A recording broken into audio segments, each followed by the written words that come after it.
Welcome to the Smart Property Investment Show, the podcast by investors for investors.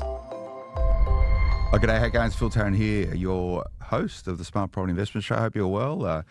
Getting stuck into property and property investment, wherever you're tuning into this. One of the beauties of podcasts, and there seems to be a huge proliferation of podcasting at the moment, is that you get to listen to this or tune into this while you're doing something else. So it's a hugely valuable way to develop your understanding, your knowledge, your passion for property, and maybe realign you or reshape you. Before we kick off, a quick favour for me, please, if you don't mind. We don't ask for a lot here at Smart Property Investment, but those reviews on social media channels, so Apple Podcasts and Spotify and all that sort of stuff, if you can let us know what you reckon, give us a 5-star ranking. It really helps us and supports us as we continue to grow this network and get this content out in front of more people, and we've been doing it. I think this is our 10-year anniversary for podcasting for the Smart Property Investment Show. So this is not a new thing for us. We've been at it and committed to it for a long time, and it's good to see those reviews coming through those different channels, because it gives us a sense for how we're changing and shaping people's attitudes towards property investment and how we can continue to help you grow your portfolio or realise the value you have in your portfolio. I get to chat with a whole bunch of different people across property and property investment. It's a great privilege to be able to do that. And in many ways, watch, since I've been doing this podcast, just the expansiveness of property investment and democratisation of it through information, but also access to strategies and tactics which 10 plus years ago, before the advent of podcasting, was hard to get a hold of. So it's good to see. There's more information around today than ever before, so you need to be a lot more discerning with how you actually go about planning and propelling or projecting yourself into property and property investment. So I'll try and use my filter to try and work it out, to make sure the stuff that you hear on the Smart Property Investment Show is the right sort of stuff. And I'll use my network to actually get the right people in the studio so we can actually have those informed conversations, which is pretty unique. Back in the studio after quite a considerable gap. I didn't realise it was so long, 2 years since Sanjeev Sah is back in the studio. He's the founder and also the director at Investors Dream. Sanjeev, how you going, mate? Oh, thank you, Phil. I'm good. How many times have you been on now? Maybe this is fourth or fifth time. So you first come in when you were just a humble property investor trying to eke your way out in life. I think it was 2019 or... Wow. Yeah, pre-COVID and all that sort of stuff. Yeah, that was the first time with you. So property's been good to you? Life-changing. Which is, what we hear a lot on the Smart Property Investment Show is people sort of give a sense for their journey through property and why they're investing in property. So for those of you who don't know you, Sanjeev, maybe we can sort of go back and maybe very quickly sort of look at your backstory. When did you arrive in Australia? 2007. 2007. Okay. What brought you out here originally? So I was an IT engineer, so my companies sent me for a 6 months project on a work visa. Yeah. So that's what I arrived to beautiful Melbourne for the first time. That's right. And pretty much I got absorbed in the local market. So that project became 2 years. And then 2009, I got married. And then, pretty much after that, me and my wife, we applied for the permanent residence. So we decided to, why not explore this country more? And that's why we started settling down in this country. So it's a great migrant story, and it's not unique to you. It's been a story that's been consistent with the growth and evolution of Australia since the very early days of European settlement. We are a nation of migrants, and people come out to Australia and they realise the benefits of living in a great place. So it's good to see you've made a home and a life here. Where are you from originally, sorry? India. Okay. So I think India now is the highest population of, the highest cohort of migrants we have at an annual basis. It used to be the English and then I think the Kiwis, but I think Indians now have maybe trumped it, and they're a huge driver of economic growth and development here. Do you get back to India very often? Is that sort of somewhere where you travel back to? It's not that far away, I guess. Yeah. Now we go like every once a year. Yeah. So I think, that's what's the whole goal, I think. Because I think after migrating, we started to realize with the job and flight tickets and everything, it was like, when can we go? And, when you're working in IT, you have project deadlines, you can't plan because, like if you're in a project, work is going on, you can't just say, I want to go on Christmas, because then you have to align everything. And especially if you and your partner both are working, then it will make it harder. So, but we go. I think we are lucky to say that. No, I think we are able to go and see our family and spend good quality time with them, especially after doing a lot of property investing. Yeah. I would say. And do they come out and see you very often here in Australia? Do they come and visit? Yeah. So initially, my parents were about to come. They were coming couple of times. Yeah. Because we said, no, rather than we come, why don't you come and explore? But in between, they my dad didn't want to travel. He said, oh, I'm happy. There's nothing much to do. And unfortunately, last year he passed away. Okay, sorry to hear that. So I think. So now, right now, actually, my mom is here. Okay. So after Dad passed away, Well, they must be very proud with what you've created here in Australia. It's what a great story. Yeah. No, I think that they're proud, but at the same time, I would say they don't still understand that what we have done. Because I remember, when I quit my job first time, they were like, "What are you doing?" Are you taking some drugs? So it's because everyone wants to go to Australia, have a nice job, have a good house, family, and we created that, right? And then suddenly I was like, you know what, I'm doing better in life, and now I want to go full-time investing. And they're like, are you crazy? Are you because it's not in the DNA, right? Only my elder brother later on, he started oh no, he's built wealth and is the right step to do it. But my parents didn't understand, even though my dad was a businessman all the time, all his life. But again, that. So I'm always intrigued by cultural perceptions and attitudes towards wealth creation, and I'm not very familiar with that. Maybe they call it the Indian psyche. Is it a thing to create wealth through property through Indian culture? I imagine it's probably different for people who are in India versus maybe more Australianised Indians who have been here for quite some time and realise benefit. Is it a thing in Indian culture to try and accelerate wealth through property acquisition? What I've observed, I feel it's of course one thing with Indian, more Asian, you see, the saving habit is inbuilt. I don't know where it came from, but you earn, you save money, and you want to just for the rainy days, right? Doesn't mean that you have to invest. Just it might be sitting in a bank account. That's what was my brought up, right? That I have saved money, work hard. You have to give everything. But then I realized it's not just an Indian thing. Of course, property is one thing we always say because, at least you have a shelter, something happens to you or family. At least you have got a place to go and, live there, right? But what I've realized that it's not Indian thing or anything, but it's across the world. There is a minority of people who understand this. And it's not a secret. It's just the part of mindset who understood, and they go hard, right? Because they understand hey, property is a good vehicle tool to use for your wealth creation.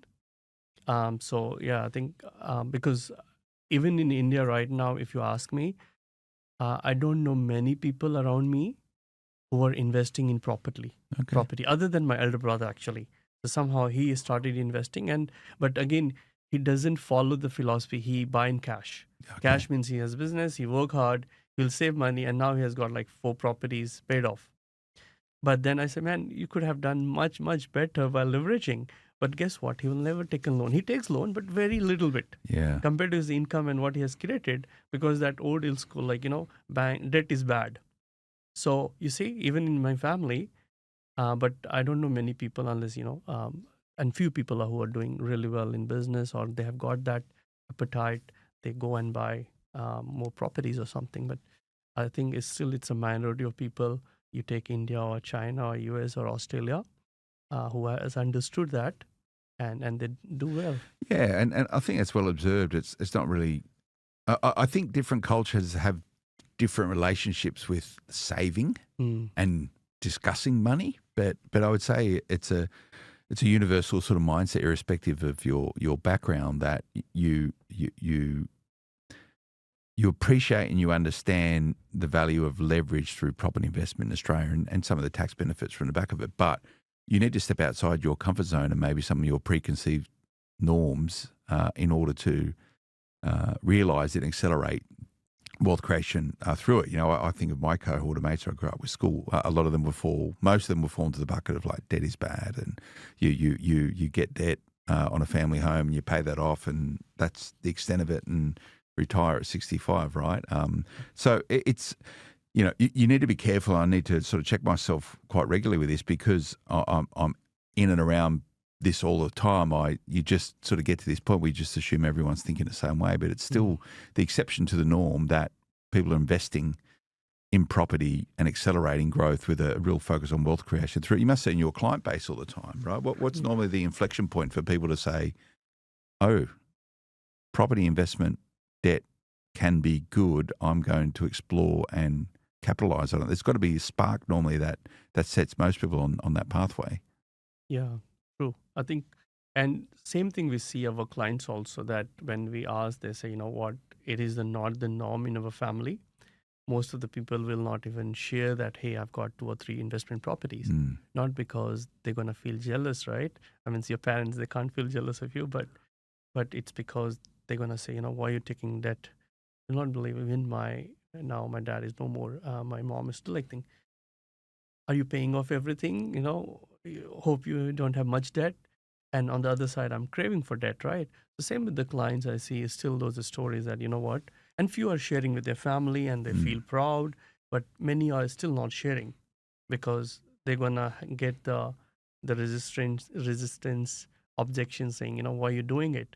And on the other side, these clients have understood that, you know, it's such a good thing, right? And especially it's like a food, right? Once only you can experience is when you have it. Yeah. We can, you know, talk about a food, how good it is, how awesome it is, but unless you taste it, you don't know. So that's where like the clients have experienced it and they know. And any investor, right? Not only my clients or in fact any investors who have got it. And when I look back, you know, well, even for me, when I started learning, that was a big mind switch, and that only enabled me to go hard in property game and have the courage even to write goals that, you know what, next 5 to 7 years, I want to become a full-time investor and let my property, let my IT job go.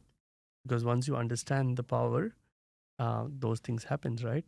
So otherwise, yeah, it's hard to understand. And Yeah, you've got to make that first step, and that's the key thing for most people as a property investor. And you see it all the time when people have this little light bulb moment, and often it's, if you look at a relationship, whatever the version of the relationship is, there's normally one person who's really into it and they have this light bulb moment, then they've got to convince their partner that this is a great idea, and they start down that pathway and they become absorbed and obsessed by it. And you see it all the time, and then everyone's in a hurry, like, and it's always, why didn't we start doing this so long ago? You know, hindsight and all that sort of stuff. So 100%. it's good to see it's working out for you, and it has worked out for you for moving to Australia and creating wealth. So never going back to Australia's your home now. This is where you'll stay, and India would just be somewhere where you visit from time to time.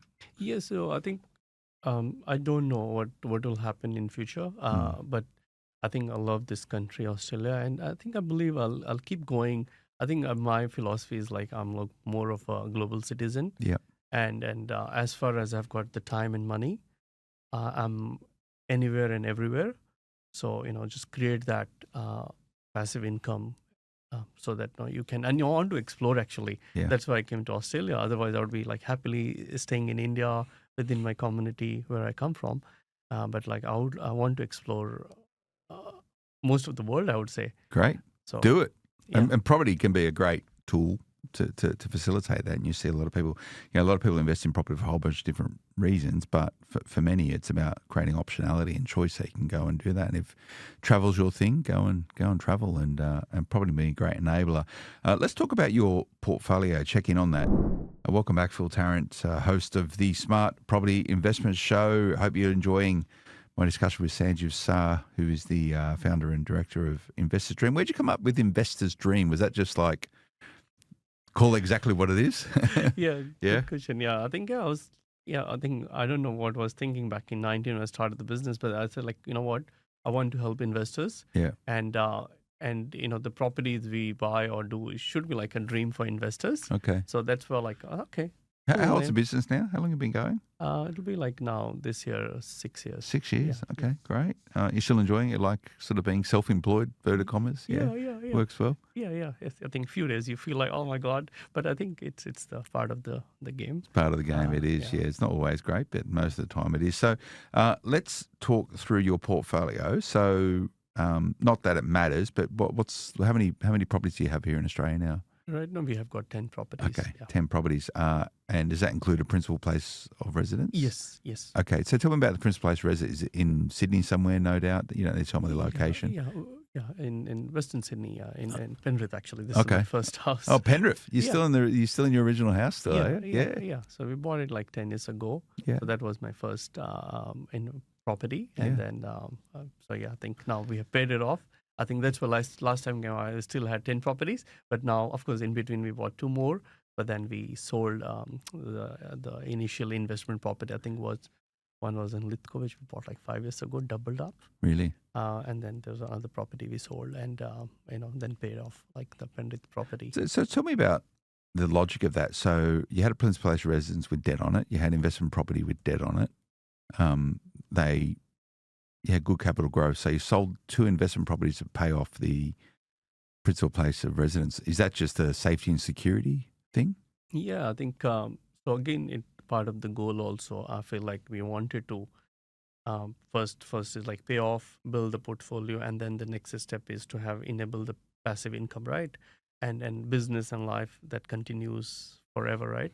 So what we did is like, because of course we wanted the security, but at the same time, wife wanted that where it looks, and it's a non-tax deductible expense, right? Yeah. So we sold those properties because they were negative gearing and lower yield, and they have doubled up, right? So each properties we are buying, right?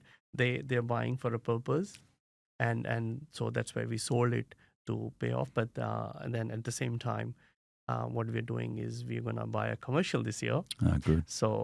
So what we're doing is, because the owner occupied is on a personal name, right? So we're gonna do a cross collateral. So again, I'm not suggesting you do it. It's a very special scenario. So you're going to cross collateralize your principal place of residence in order to secure commercial property. The commercial, yeah. So because you have got equity, it's pretty much paid off, right? Yeah. So we're gonna buy it, but then it will be a good cash cow commercial property with certain strategies. And then we'll do it, and then the plan is like after a few years you have fixed the commercial, the lease things or add value, and then decollateral. So it's it might take 2 years, 3 years.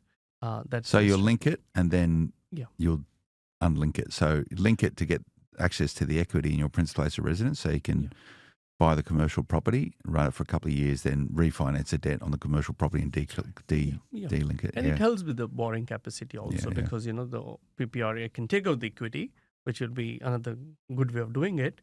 But then it increases my debt level, right, at the personal level. So it decreases my borrowing capacity.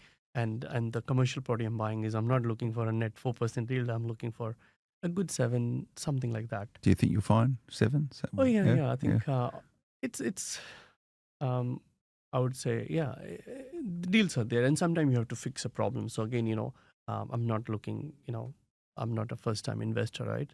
So I build a portfolio, a lot of learning, a lot of strategies. I'm also ready to fix problems. Plus, I have the money also. Yep. So I can embed those things. So it'll be not an easy finding, but it is doable. And people are doing it. At the same time, not in a risk. You can go and get a 10% yield property, but then probably you may not do it. What sort of commercial property do you think you'll buy?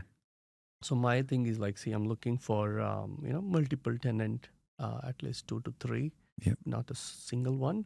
Just again to minimize the risk, and that way, So I think sort of location wise, and what value do you think you'll be buying at? Location wise, still looking where the good deal is, but I'm looking, probably Queensland. Yeah. But at the same time, something comes, I'll buy it. I'm not biased, but I think this time looking right now, because we have to focus somewhere, right? Yeah. Which is Queensland, and I think what was the second part? I think you asked. What value? What sort of value? Yeah, commercial? it's like around 2 mil, I think I'm looking Okay. at. Yeah, somewhere there. Um, 2 million, multiple 2 to 3 tenants, good location, industrial, retail, yeah, no real preference yeah, yet. no real. Yeah, I'm looking both actually. So Yeah, I'm okay. like retail if there's somewhere good Like at a the little same set of time. shops somewhere. Yeah, Yeah, yeah, perfect. So yeah. and then it's in good location. Everything is good. Then buy them. Mm. At the same time, good industrial also you can do sometimes. So I'm actually looking exactly what you said, like Yeah. both of them. Okay. All right. There you go. So tell me about so there's 10 properties in the portfolio. So you had 12, sold down 2, paid off your principal place of residence. And that's a personal thing, but you still, a lot of people would say, why would you want to pay off your principal place of residence?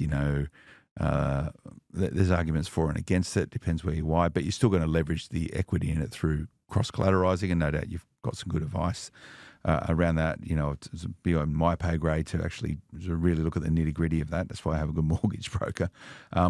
So the other 9 investment properties in the portfolio, give me a sense for those now. Where are they? Where are they located? So they are like New South Wales, Yep. WA, Perth. Of course, we have 3 in Perth, and then Mm. Queensland. So I'm like across these 3 estates. Yeah. Miss the Adelaide boat. Yeah, I don't have any properties in Adelaide. I probably need to do something about it. I'm looking at Melbourne at the moment or Victoria. There's quite a lot of good buying down there. We'll get into that later on. So, and are they house and land? All established houses only. Yeah. Yeah, established houses. Okay, Yeah. that's cool. And what sort of value of the portfolio now, not counting your principal place residence? So including owner occupied, it's like 8 million. Okay. And we have got like a 4 mil debt. Okay, So you got $4 million so- with equity. Yeah. Yeah. Equity, yeah. That's not bad going. Yeah, it's good. Like that's where like looking at the portfolio, like say Penrith would be around 1.4, Yeah. maybe 1.5 if I'm lucky. So if you do like 2.5 mil, if I sell down some, we can get a net like more than 100,000. But let's say 100,000 passive income, right? So that's what we are looking at, and that's why now the whole portfolio is cash flow as neutral. I would say maybe 2,000 negative. Which I think this year we are looking to refinance and few things with the rate cut and also I think it'll be positive. I think sometime this year. That's the hope.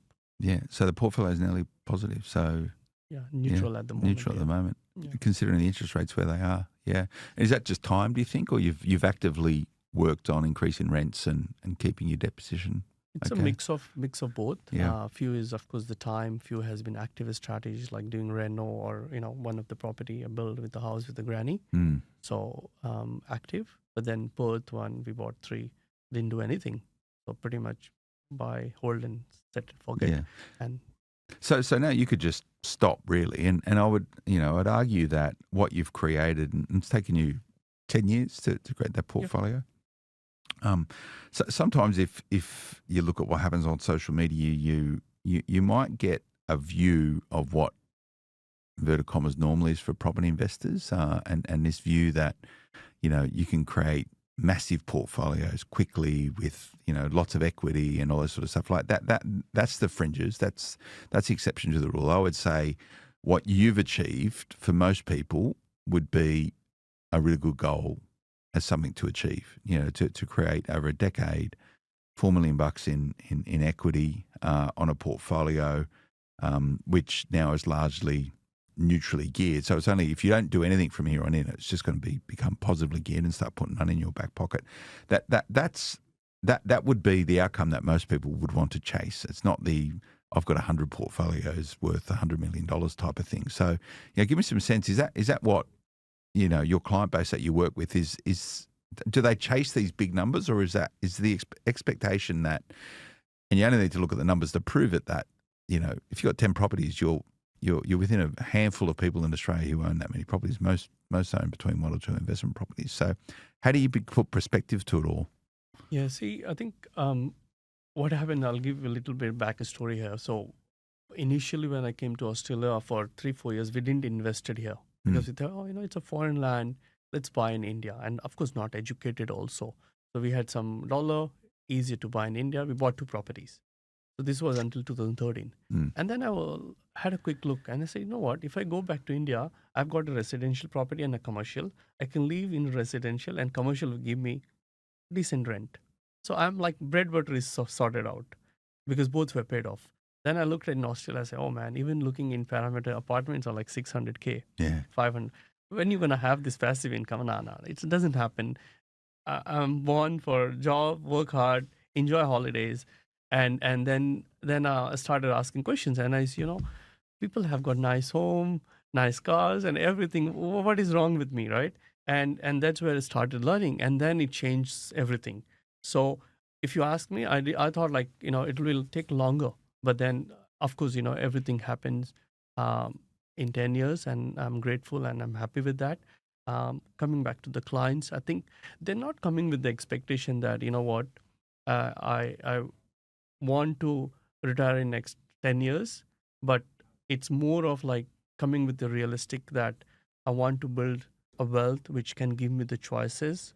Because today also, like say if you say yeah I can sell and I can retire pretty much, um, but it's still like 100,000 might do well, Mm. but again if you're doing, then you want. So so most of the clients are coming that, Sanjeev, if I can have some cushion by building wealth for myself first, for my next generation, then it gives them good lifestyle, right? And that insecurity, like we all have, right? Like, oh, what if I lose my job, my business, my thing, my, right? But this property gives you, right? Like now, say it's a physical asset. I've got 10 properties. Nobody can take me, right? Unless there's a natural disaster or something. So clients are coming and they're buying 4 or 5 properties so far. So now I would say we have got like maybe around 20 plus clients bought like 4 to 5 properties Yeah. last 4 to 5 years, someone even like 2 years, and they made $1 million. Yeah.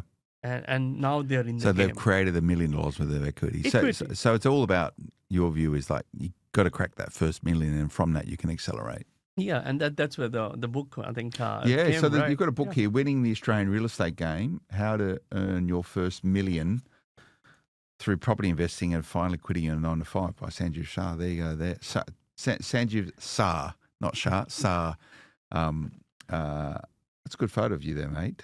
So it's all about cracking that first million. Yeah, and same with me. Like first $1 million took me first 5 years. Yeah. So 10 years you see now the result, but 5 years it was a lot of hard work, a lot of learning, a lot of fighting with my own self. That is it possible? It's gonna work for me because it's good. It's like Phil is very successful, but I'm gonna be. There's always self doubt. And Yeah, and self-doubt's important. You've got to listen to self-doubt because it can be a great driver and motivator of decision-making, and don't let it absorb or obsess you, but it's absolutely critical to have that and to listen to that. But, very much this sort of, you crack this first million and you throw around numbers. It's $1 million. It's $1 million in equity, right? It's not money in your back pocket. And you would have had to, in order to pay down your principal place of residence, you would have had to pay some capital gains tax, no doubt, as a result of selling off. So, like, if you're transacting property, there is consequence along the way. So it's an unrealized $1 million. It's there, and it has potential, but you can't realize it. The only way you can really realize it is maybe through refinancing and drawing it down, and averting having to crystallize that money and pay tax on it. But it's a good way to start. But what we're talking about here is really the power of compounding growth. If you can get, and I think the average is like 5 to 6% average annual compounding growth, $1 million, and you bring out your capital growth calculator, like $1 million turns into a big number pretty quickly. Yeah.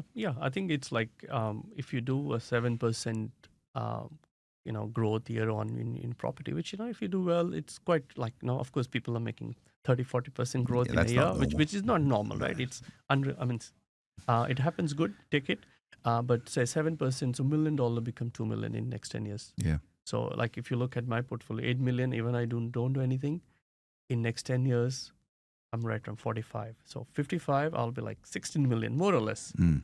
You can reduce $2 million or add some.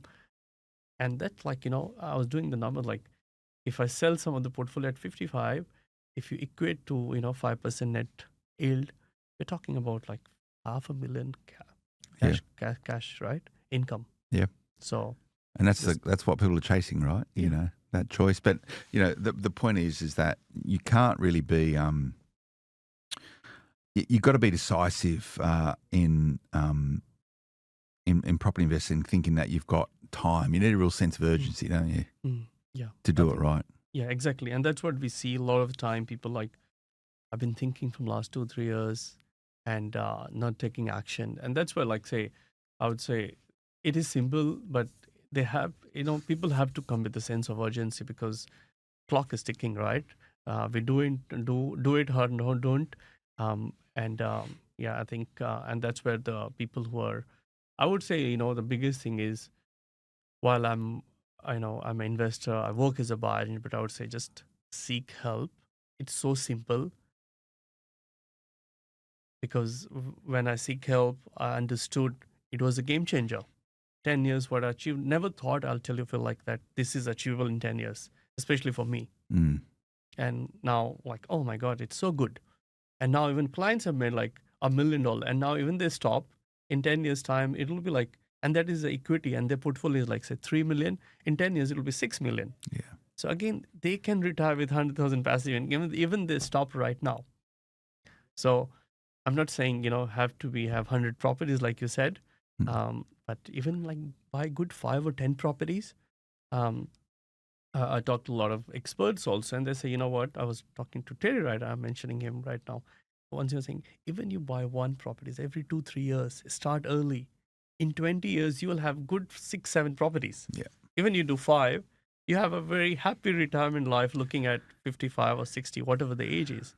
It's doable. It is actually achievable, but you got to have a sense of urgency, and you've got to be decisive. You've got to remember that you don't have all the time in the world, so you got to hurry up sometimes, but don't rush too much and make the wrong decisions because it all comes down to where and what you buy. So I just want to interrogate that a little bit. Welcome back, Phil Tarrant, Smart Property Investment. Now, Sanjeev, let's talk about the market quickly. We've still got about 10 minutes or so on the podcast.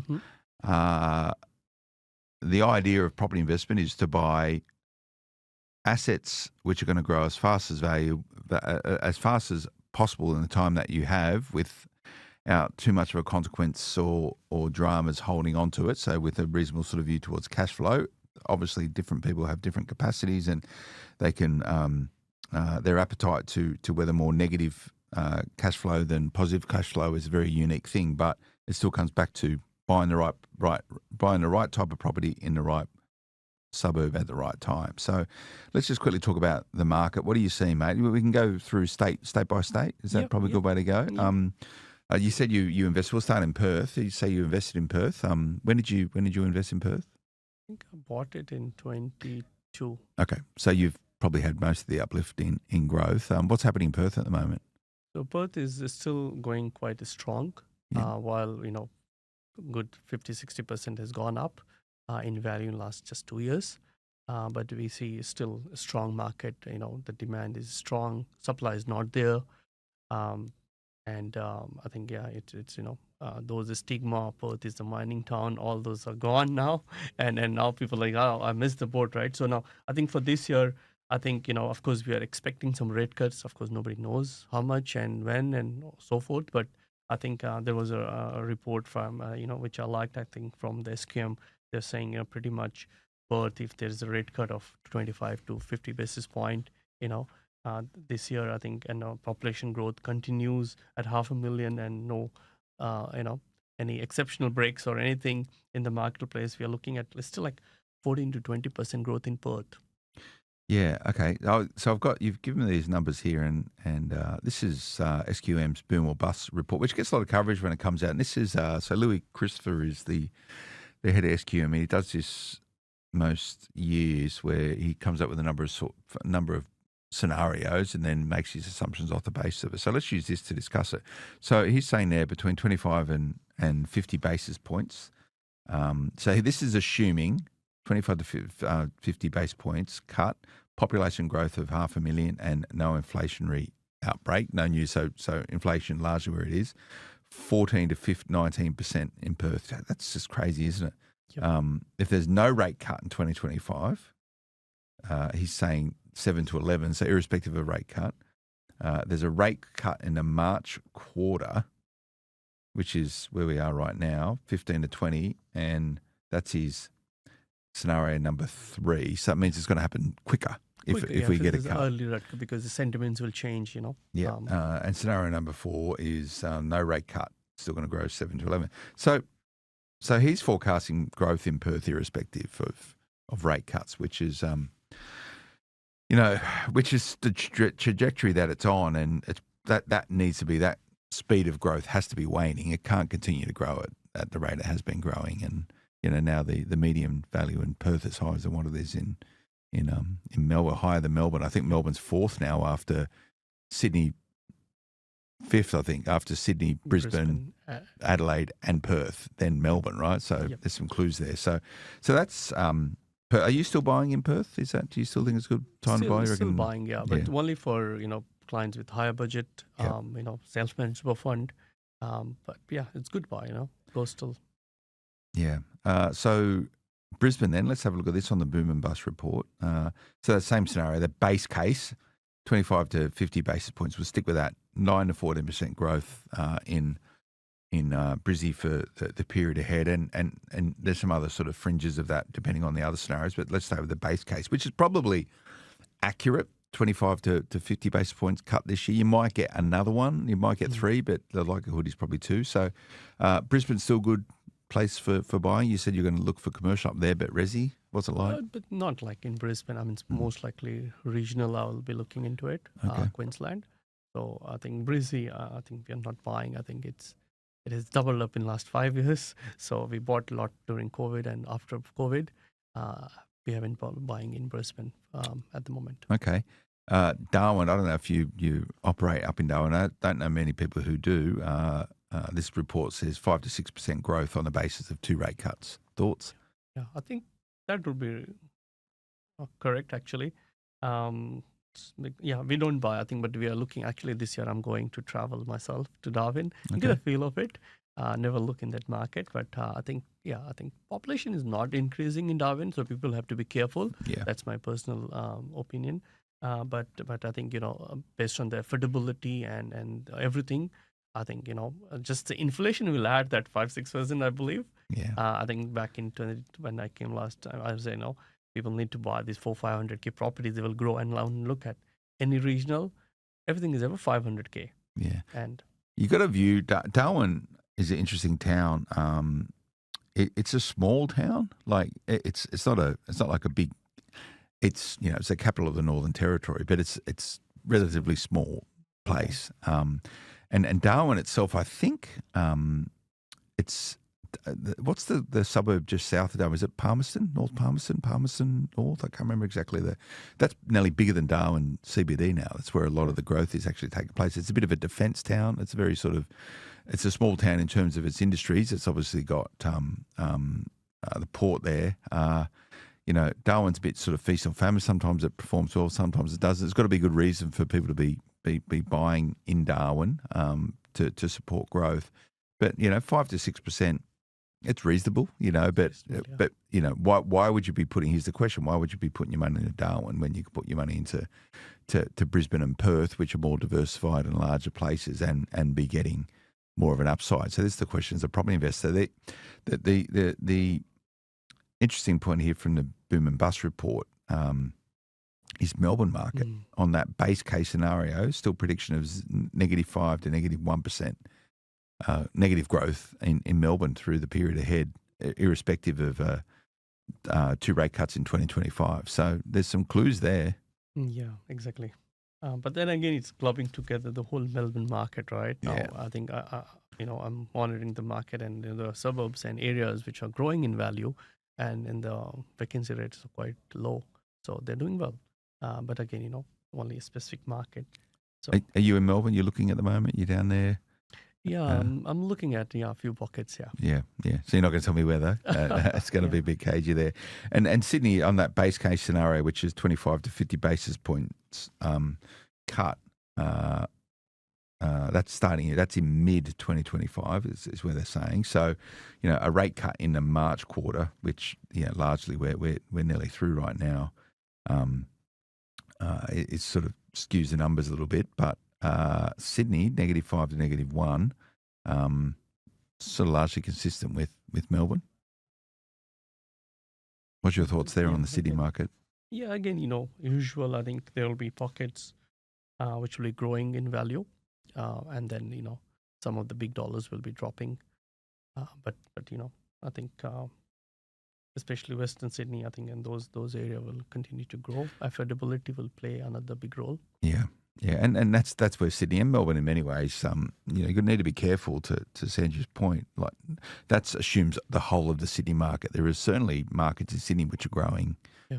considerably well. You look out towards the west and southwest, which are typically always a bastion of growth in Sydney. But there's other markets which are sort of going backwards. And that's the nature of these large capital city markets. You need to remember that. If you put Sydney or Melbourne inside of the USA, I think they'd be, within the top 10, if not the top 5 cities in terms of size, right? Like they're big cities, right? You think of America, like big cities like San Francisco, like, Sydney and Melbourne are much bigger than those areas, and you need to put them into perspective. So, there are many different markets in Sydney and Melbourne, and we spoke about Adelaide very quickly, and, this report here is saying irrespective of rate cuts or when the rate cuts will happen, there's reasonable growth slated for Adelaide if there's that rate cut, mid-2025. All indications say the cut's going to come earlier, 25 to 50 basis points, which is the base scenario. Adelaide at +8 to +13% in terms of growth. That's not bad going. Yeah, Adelaide has been the runner, right? Like going from last 6-7 years, year on year, right? Consistently, not stopping. And I think it's all right because again there's still low vacancy rate, lower stock, so it has to go up. Yeah, and a lot of people like living in Adelaide. Hobart, I think, has had its run, and I'll go through those numbers very quickly. This report here is saying on that base case it's -3 to 2%, and it's pretty flat otherwise. Canberra, probably slated to be one of the more negative performers, which is really interesting.